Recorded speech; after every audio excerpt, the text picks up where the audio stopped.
The call came on December 18th, while I was in a board meeting discussing our Q4 projections. I let it go to voicemail. When the meeting ended at 4:30 p.m., I saw 3 missed calls from my younger sister Rachel and a text that read, "Call me Ihi. About Christmas." I stepped into my corner office, 14th floor of Boston Medical Center's research tower, and called back. "Finally," Rachel answered, irritation sharp in her voice. "I've been trying to reach you for hours. I was in a board meeting." "What's going on?" "It's about Christmas Eve. Mom and Dad's annual party." She paused. "We need you to skip it this year."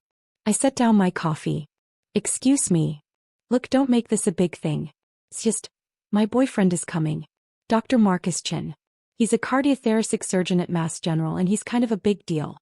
He's being considered for department head. And I've told him about our family. About how successful we all are. Dad's accounting firm, Mom's interior design business, me working in pharmaceutical sales." She trailed off. "But not about me. Natalie, come on. You know how it is. You're 34, still single, living in that tiny apartment, working some hospital job we don't really understand. Marcus comes from a family of doctors and academics. If he meets you and realizes you're, well, struggling, it's going to raise questions about our family." I looked at the wall across from my desk. At the framed Fortune magazine cover, "The Future of Healthcare Technology. Meet Dr. Natalie Morrison, 32, whose AI platform is saving lives." At the Incorporated magazine, Innovator of the Year Award. At my credentials: MD from Johns Hopkins, MBA from Wharton, PhD in biomedical engineering from MIT. "What exactly did you tell Marcus about me?" I asked quietly. "I said you work at a hospital in an administrative role. Which is technically true, right? You do work at BMC. Rachel. Please, Nat. This is important to me. Marcus is the one. I can feel it. His family is hosting us for New Year's and I need everything to be perfect before then. Having you at Christmas with Mom asking you those pitying questions about your job and Dad making awkward comments about you still renting, it would ruin the image I've built." I heard rustling on the line, then my mother's voice joined. "Natalie, honey," Rachel put me on speaker. "Your father's here too." "Great." Mom's tone turned pleading. "Sweetheart, we're not trying to hurt you. We just want Rachel to have her moment. You understand, don't you? She's finally found someone wonderful and we don't want anything to complicate things." "By anything, you mean me." "That's not what we're saying," Dad interjected. "We're just thinking about first impressions. Marcus is very accomplished and Rachel wants to present our family in the best light. Maybe it's better if you sit this one out just this year. We'll do something special together after the holidays, just the 4 of us." I closed my eyes. "So you're all agreeing that I'm too embarrassing to attend my own family's Christmas?" "Don't be dramatic," Rachel snapped. "We're trying to be practical. You've always been the sensitive one, making everything about you." I said okay. Silence. You're okay with this?" Mom sounded surprised. "You've made your position clear. I won't attend Christmas Eve. Is there anything else?" "Well, so, thank you for understanding, sweetheart. We'll make it up to you, I promise." I hung up without responding. My assistant David knocked and poked his head in. "Dr. Morrison?" "Dr. Chen from Mass General just confirmed his consultation appointment for the 27th. He's evaluating our cardiac monitoring AI for his department." I looked up sharply. "Dr. Marcus Chen? Cardiothoracic surgery." David checked his tablet. "That's him. Apparently he heard about our platform at the American Heart Association conference and wants to see a demo. The chief specifically requested you handle this one personally. Says Chen could bring the entire Mass General cardiac program into our client base." My hands were steady as I opened my calendar. "What time?" 2 p.m. on December 27th. "I've blocked your afternoon." "Perfect. Thank you, David." After he left, I pulled up Dr. Marcus Chen's profile. Harvard Medical School, top of his class. Cardiothoracic surgery residency at Johns Hopkins. Published extensively on minimally invasive cardiac procedures. Currently being considered for chief of cardiothoracic surgery at Mass General at age 37. Impressive credentials. He had no idea he was dating the sister of the woman whose technology he was coming to evaluate. the woman his girlfriend had deemed too embarrassing to meet. Growing up, I was always the weird one. Rachel was 2 years younger, bubbly and social, the daughter who brought home cheerleading trophies and prom queen crowns. She'd majored in communications, went into pharmaceutical sales, made a comfortable living, and lived in a trendy apartment in Cambridge that our parents helped her afford. I'd been the awkward kid who spent weekends in the library, who got a full scholarship to MIT at 16, who graduated with a triple major at 19. While Rachel was pledging sororities, I was publishing research papers. While she was dating football players, I was in medical school. My parents had never quite known what to do with me. "You're so serious all the time," Mom would say. "Can't you just relax and enjoy life like your sister?" Dad's version: "Not everyone needs 3 degrees, Natalie. Sometimes you need to know when enough is enough." I'd completed my MD at Johns Hopkins at 24. Then a PhD in biomedical engineering at MIT. Then an MBA at Wharton while working as a trauma surgeon at Boston Medical Center. At 28, I'd burned out completely. I'd been in the ER for 36 hours straight when I lost a patient, a 15-year-old girl with an undetected cardiac arrhythmia. Her EKG had looked normal. By the time we realized something was wrong, it was too late.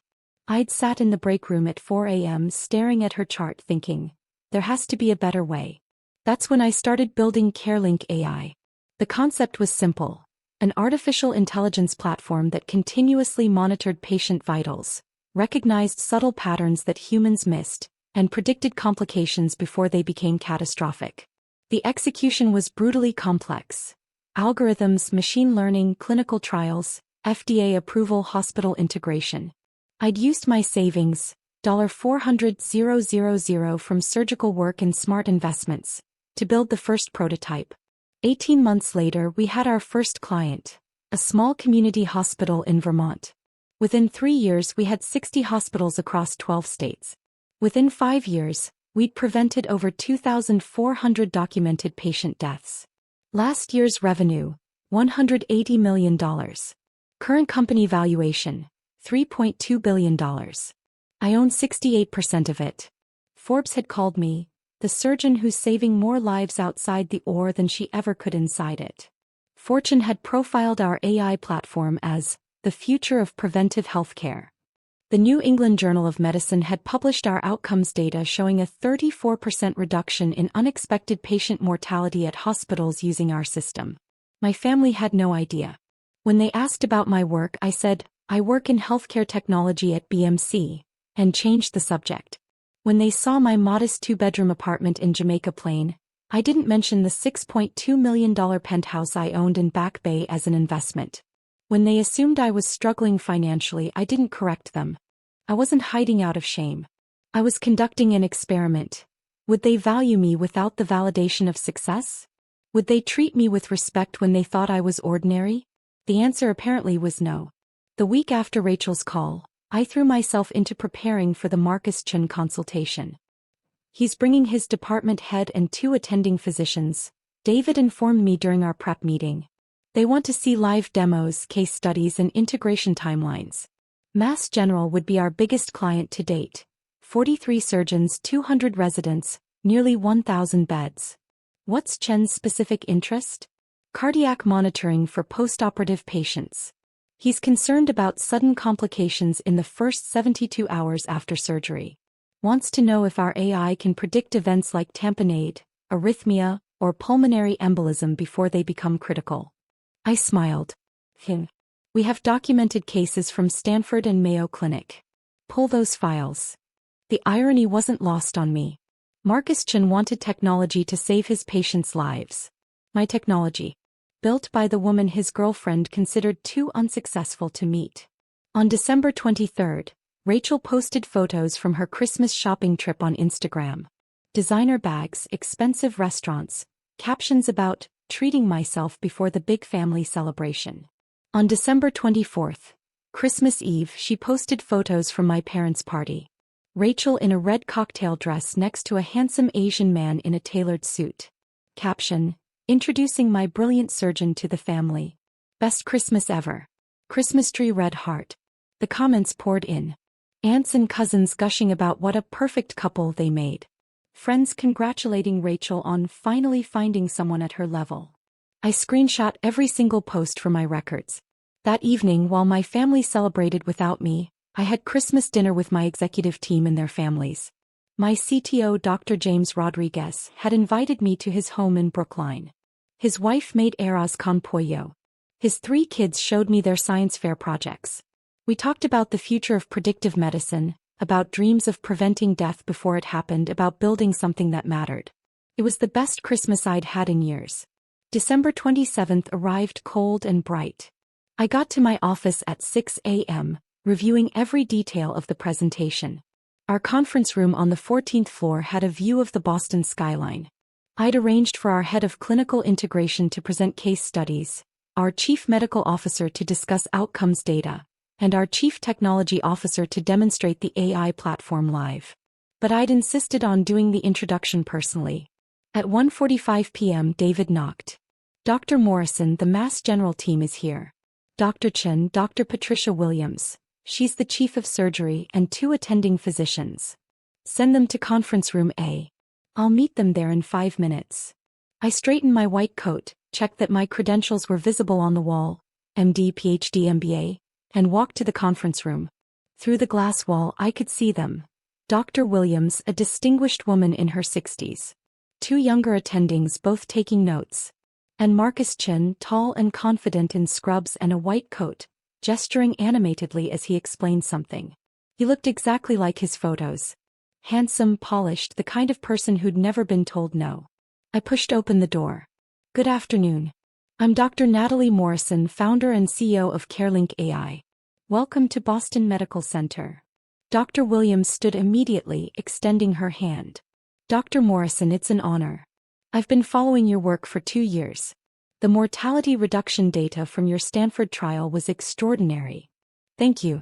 We're excited to discuss how CareLink could benefit Mass General's patients. I shook hands with the 2 attendings, then turned to Marcus. He was staring at me, hand extended, his expression polite but slightly puzzled. Dr. Chen, I said, gripping his hand firmly. Welcome.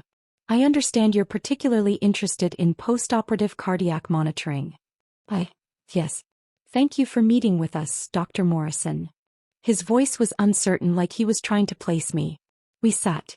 I gestured to the screen behind me where our company logo appeared. CareLink AI with our tagline, predicting complications. Saving lives. Before we begin the technical presentation, let me give you some context about CareLink's development. I spoke for 10 minutes about my background. Trauma surgeon turned engineer, the patient I'd lost, the technology I'd built in response.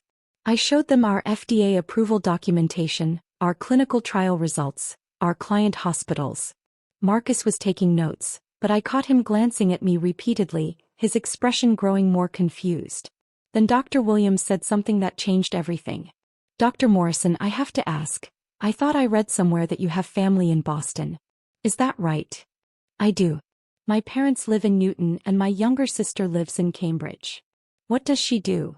Pharmaceutical sales. Marcus's pen stopped moving.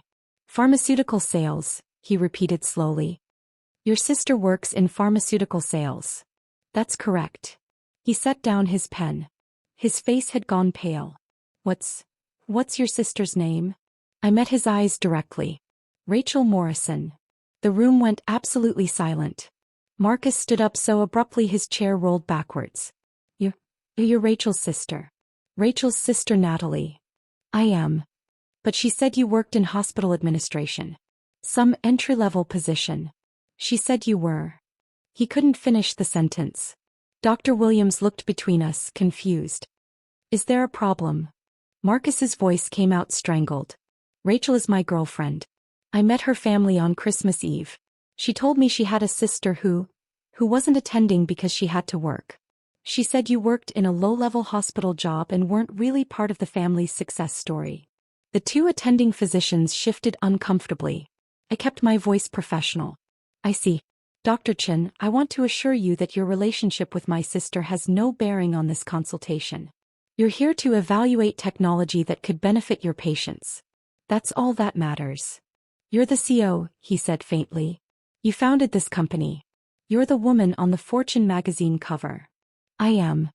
Rachel said she told me you were struggling. That you lived in a tiny apartment and worked some job nobody in the family understood. That's why you weren't at Christmas. She said having you there would give you the wrong impression of her family, I finished. Yes, I'm aware of her reasoning. Dr. Williams cleared her throat. Perhaps we should reschedule this meeting. That won't be necessary, I said calmly. Dr. Chen, I understand this is awkward. But you came here to evaluate whether CareLink AI can help your postoperative cardiac patients. Can we focus on that? Marcus sank back into his chair. His hands were shaking. I need to call Rachel. You can call her after the meeting. Right now, I have 3 of Mass General's top physicians in this room, and I'd like to show you technology that could save lives. Unless you'd prefer to leave. He stared at me, then at Dr. Williams, then back at me. No, he said finally. No, I want to see the presentation. For the next 90 minutes I walked them through everything. Case studies showing our AI predicting cardiac tamponade 47 minutes before clinical symptoms appeared. Data from Mayo Clinic demonstrating a 41% reduction in postoperative pulmonary embolisms. Live demonstrations of our platform identifying subtle arrhythmias that wouldn't be caught until the next scheduled EKG. Marcus asked sharp, intelligent questions. He was a good doctor, I could see that. He cared about his patients, understood the technology, recognized its potential. But every few minutes his eyes would drift to the wall behind me, where the Fortune magazine cover hung in a frame. My face, younger but unmistakable, with the headline, Healthcare Tech CEO of the Year, the surgeon who built an AI to save lives. When the presentation ended, Dr. Williams was beaming. This is exactly what we need. Dr. Morrison, I'd like to move forward with a pilot program immediately. 40 beds in our cardiac ICU 3-month trial, with the goal of full integration if outcomes match your data. We can have a proposal to you by Friday. Excellent. She stood, shaking my hand warmly. This has been one of the most impressive presentations I've seen. Your parents must be incredibly proud. The room temperature dropped 10 degrees. I smiled politely. I'm sure they would be if they knew what I did for a living. Dr. Williams blinked. They don't know. It's complicated. Family dynamics often are. I turned to Marcus. Dr. Chen, thank you for bringing this opportunity to us. I look forward to working with Mass General. He stood, his face a mixture of shock, shame, and something else I couldn't identify. Dr. Morrison, could we speak privately? Just for a moment. I glanced at Dr. Williams. She nodded and ushered the other attendings out, murmuring about giving us a moment. When the door closed, Marcus turned to me, his composure cracking. I need to understand what's happening. Rachel specifically told me you weren't at Christmas because you'd be embarrassed. That you worked some low-level job and she was protecting you from meeting me because my family is accomplished, and it would make you feel bad about yourself. Is that what she told you? Yes. And now I find out you're a Fortune 500 CEO with 3 degrees and a company worth billions? That you've saved thousands of lives? What the hell is going on? I leaned against my desk. Marcus, what's going on is that my sister decided I was an embarrassment to her. That having you meet me would ruin the image she'd built of our family being successful. She asked me to skip Christmas and I agreed. But you're more successful than anyone in your family. I'm aware. Then why didn't you tell her? Why didn't you tell any of them? I met his eyes. Because I wanted to see if they'd value me without the success. If they'd treat me with basic decency when they thought I was ordinary. And they showed me they wouldn't. Marcus sank into a chair. Oh my God. For the record, Marcus, I don't hold this against you. You trusted your girlfriend's description of her family. That's reasonable. But you should probably ask yourself why she felt the need to lie about her own sister. His phone started buzzing. He pulled it out. It's Rachel. She's calling over and over. You should answer. I'm sure she's seen the Mass General calendar and realized where you are right now. He stared at his phone, then at me. What should I tell her? The truth. That you met her sister. That her sister is not what she described. And that you have some serious questions about why she lied to you. She's going to lose her mind. Probably. He stood, running his hands through his hair. Dr. Morrison. Natalie. I don't know what to say. I'm sorry. I should have questioned why you weren't at Christmas. I should have insisted on meeting you. I let Rachel control the narrative and that was wrong. Marcus, you seem like a good man and a good doctor. But you're dating someone who asked me to skip a family holiday because my existence would damage her image. That's something you need to think about. He nodded slowly. I will. And regardless of what happens with Rachel, I meant what I said in there. Your technology is incredible. Mass General needs this. Then we'll work together professionally. What happens with my family is irrelevant. He left, phone still buzzing in his hand. I made it exactly 40 minutes before my own phone exploded. Rachel's name flashed across the screen. I let it ring through to voicemail. She called again immediately. Then again. On the fourth call I answered. What did you do? Her scream was so loud I had to pull the phone away from my ear. Hello, Rachel. Don't hello, Rachel to me. Marcus just left your office completely freaked out. He's saying you're some CEO? That you founded a company? That you're on magazine covers? What the hell is happening? Marcus came to evaluate my company's AI platform for Mass General. It was a productive meeting. Your company? Natalie, stop playing games. You work in hospital administration. No, Rachel. I founded and run a healthcare technology company. We provide AI-powered patient monitoring to hospitals. Current annual revenue is $180 million. We employ 312 people. Last month, Goldman Sachs valued us at $3.2 billion. Silence. Then, that's not possible. You live in a crappy apartment. You never have money. You work some boring hospital job. I live in a 2-bedroom apartment in Jamaica Plain because I like the neighborhood. I also own a penthouse in Back Bay worth $6.2 million. I never have money around you because I've watched you borrow from mom and dad for years and never pay it back. And I do work at a hospital, Boston Medical Center, where my company is headquartered. You're lying. I'm not. Google Natalie Morrison CareLink AI, and see for yourself. I heard typing. Then a sharp intake of breath. Oh my God. It's true. There are articles. Forbes. Fortune. You're on a magazine cover. Several, actually. Why didn't you tell us? Her voice had shifted from anger to something closer to panic. You never asked, Rachel. You decided I was a failure and treated me accordingly. I let you because I wanted to see how you'd treat me when you thought I wasn't successful. That's insane. That's manipulative. Is it? Tell me, Rachel, if you'd known I ran a multi-billion-dollar company, would you have uninvited me from Christmas? Silence. That's what I thought. You sabotaged my relationship. You deliberately met with Marcus to humiliate me. Marcus requested a consultation 6 weeks ago, long before I knew he was your boyfriend. I had no idea who he was until his name appeared on my calendar. Unlike you, I don't structure my professional life around family drama. He's furious with me. He's questioning everything I told him about our family. Maybe you shouldn't have lied to him. I didn't lie. I presented things in a certain way. You do work at a hospital. You do live in a modest apartment. Those aren't lies. You told him I was too embarrassing to meet. That having me at Christmas would give him the wrong impression of our family. That I was struggling and you were protecting me. Those are lies, Rachel. I heard her breathing heavily. Then Mom's voice in the background. Rachel, what's happening? Let me talk to her. Mom wants to talk to you, Rachel said. Of course she does. There was shuffling, then Mom's voice, tight with confusion. Natalie? Rachel is very upset. She says you met Marcus today and told him some story about being a CEO. It's not a story, Mom. I am a CEO. I founded a healthcare technology company 7 years ago. We save lives using artificial intelligence. It's quite successful.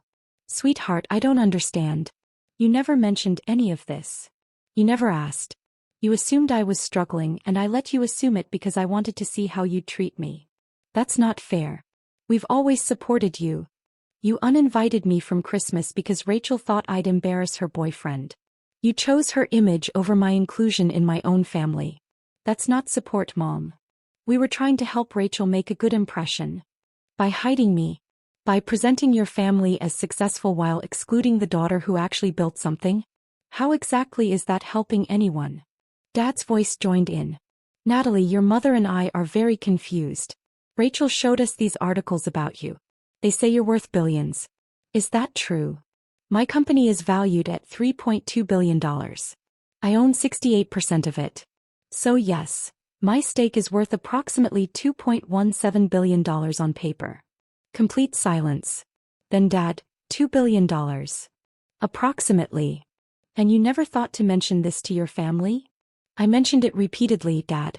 I told you I was working in healthcare technology. I told you I was building something important. You told me I had too many degrees, that I needed to relax like Rachel, that I was too serious. You decided I was the family failure without ever asking what I'd actually built. We didn't decide you were a failure. You excluded me from Christmas, Dad.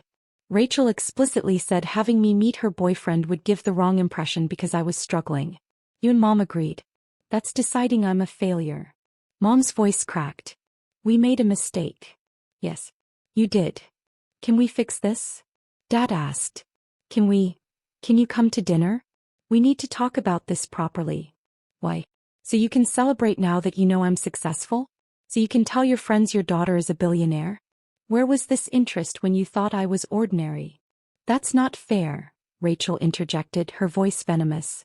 You're punishing us for trying to protect my relationship. I'm not punishing anyone, Rachel. I'm running my company. Marcus came to evaluate my technology because he wants to save his patients' lives.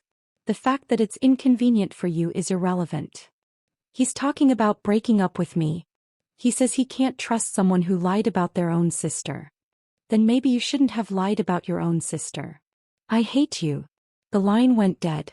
2 minutes later, my phone buzzed with a text from Marcus. I'm sorry about Rachel. For what it's worth, I told her we're done. I can't be with someone who treats family that way. Thank you for your honesty. Looking forward to working together professionally. I replied, I'm sorry it ended that way. You deserve someone who values integrity. I'll have the Mass General proposal ready by Friday. The next morning, my parents appeared at my office. David buzzed me. Dr. Morrison, there's a Mr. and Mrs. Morrison here to see you. They don't have an appointment, but they're insisting it's urgent. Send them in. My parents walked into my office looking smaller than I remembered. Older. Mom's eyes were red from crying. Dad's face was gray with stress. They both stopped when they saw the space. The harbor view. The awards on the wall. The Fortune cover. The credentials. Natalie, Mom whispered. This is really your office? It is. Dad walked to the wall reading my degrees out loud. Doctor of Medicine, Johns Hopkins. PhD in Biomedical Engineering, MIT. MBA, Wharton. He turned to me. When did you do all this? Over the last 15 years. While you were asking when I'd settle down and be normal like Rachel. He flinched. Mom sat down uninvited. Marcus broke up with Rachel last night. She's devastated. I'm sorry to hear that. Are you? Mom's voice turned sharp. You don't sound sorry. You sound satisfied. I'm sorry Rachel is hurt. I'm not sorry that Marcus realized she lied to him. Those are two different things. She didn't lie. Dad protested. She just didn't have all the information. She had 12 years to ask for information. He chose not to. She chose to assume I was struggling and to treat me accordingly. I leaned back in my chair. Did you come here for a reason? I have a meeting in 20 minutes. We came to apologize, Mom said quietly. We were wrong. About Christmas. About how we've treated you. About everything. Okay. That's it. What do you want me to say, Mom? Thank you for apologizing after you found out I'm successful? Thank you for valuing me now that I'm someone important. That's not fair. Dad's voice rose. We always valued you. You excluded me from a family holiday because Rachel thought I'd embarrass her. You told me to skip Christmas so I wouldn't give her boyfriend the wrong impression. Those are your exact words. I stood up. You valued the idea of a successful family more than you valued me as a person. We made a mistake, Mom pleaded. Can't you forgive us? Eventually, maybe. But not today. Not when you're only here because you found out I'm worth billions. If Marcus hadn't walked into this office, if he hadn't told Rachel who I really am, you'd still think I was the family failure. You'd still be planning future holidays without me to protect Rachel's image. Dad's shoulders sagged. What can we do to fix this? Figure out whether you want a relationship with me as I actually am, or whether you only want a relationship with the successful version that makes you look good. I checked my watch. Now if you'll excuse me, I have work to do. Natalie. David will show you out. They left without another word. That afternoon I got a text from Rachel. I hope you're happy. You destroyed my relationship and turned mom and dad against me. You've always been jealous of me being the favorite, and now you're using your money to punish us all. I didn't respond. 3 days later, Mass General signed a $24 million pilot program contract. Dr. Williams sent a personal note. Dr. Morrison, thank you for your professionalism during what must have been an incredibly awkward situation. Your integrity speaks volumes. Looking forward to saving lives together. New Year's Eve arrived quietly. I spent it with my executive team at a company celebration in our conference room. We toasted our achievements. 2,400 lives saved in the past year. 300 employees supported. 82 hospitals using our technology. At midnight my phone buzzed. Text from Marcus. Happy New Year, Dr. Morrison. Our pilot program starts Monday. Thank you for giving Mass General this opportunity. Text from Dr. Williams. Thank you for building something that matters. Here's to saving more lives in 2025. Text from Mom. Happy New Year, sweetheart. Your father and I are still hoping to talk when you're ready. We love you. We're sorry. I stared at Mom's message for a long time. Then I typed, Happy New Year, Mom. I need time. But I'm willing to talk eventually. On my terms. Her response came immediately. Anything you need. We'll wait. It wasn't forgiveness. Not yet. But it was a beginning. On January 2nd, Rachel called. I let it go to voicemail. She didn't leave a message. On January 5th, she sent a text. I'm sorry. Really sorry. Can we talk? I replied, not yet. Maybe someday. But not yet. On January 8th, the New England Journal of Medicine published our latest outcomes study. The headline, AI platform reduces hospital mortality by 34%, a multi-center analysis. That evening my parents sent a card to my office. Inside, in Dad's handwriting, we read the article. We're proud of you. We always should have been. We're sorry we didn't ask sooner. Love, Mom and Dad. I put the card on my desk next to the Fortune cover. On January 15th, I had coffee with Marcus at a cafe near BMC. How's the pilot going? I asked. Incredible. We've already caught 3 complications your AI predicted before clinical symptoms appeared. 1 patient would have died if we hadn't intervened when we did. He paused. You're saving lives, Natalie. Real lives. That's why I built it. I wanted to apologize again. For not questioning Rachel's story. For agreeing to a Christmas that excluded you. I should have known something was wrong. You trusted your girlfriend. That's normal. I trusted someone who lied about her own sister to make herself look better. That's not normal. He took a sip of coffee. For what it's worth, I told my parents what happened. They were horrified. My mother asked me to invite you to dinner to apologize on behalf of my family for being part of the reason you were excluded. I smiled. That's kind but unnecessary. She insists. She's very traditional about family honor. She feels partially responsible. Tell her I appreciate the gesture. Maybe in a few months. He nodded. Fair enough. As we stood to leave, he said, Rachel reached out last week. Asked if I'd reconsider. What did you say? I said no. I can't be with someone who treats family as disposable when they're inconvenient. That's a character issue, not a misunderstanding. He met my eyes. You deserved better than how they treated you. Thank you for seeing that. Anyone who actually looked would have seen it. After he left, I walked back to my office. The January sun was setting over Boston, painting the harbor in shades of gold and pink. My phone buzzed. Text from David. Dr. Morrison, Johns Hopkins wants to schedule a call. They're interested in implementing CareLink across their entire system. 1,200 beds. I smiled and typed back, schedule it. That night I sat in my penthouse, the one my family didn't know about, looking out over the city. My city. The city where I'd built something that mattered. My phone buzzed one more time. Text from Mom. I know you need space. But I wanted you to know. I told everyone at my book club what you do. Really do. About your company and the lives you've saved. I should have been telling everyone years ago. I should have asked. I'm sorry I didn't. So proud of you. Always have been, even when I didn't show it right. I stared at the message for a long time. Then I replied, "Thank you, Mom. Let's have coffee next week. Just us." Her response was immediate. "I'd love that. I'll be there whenever you say." It wasn't a full reconciliation. The hurt was still too fresh, the betrayal too recent. But it was a door opening slowly. Whether we walked through it together would depend on whether they could learn to value me for who I was, not what I'd achieved. Outside my window, Boston glittered with possibility. Inside my office tomorrow, we'd keep saving lives. And that, more than anything my family could say or do, was enough.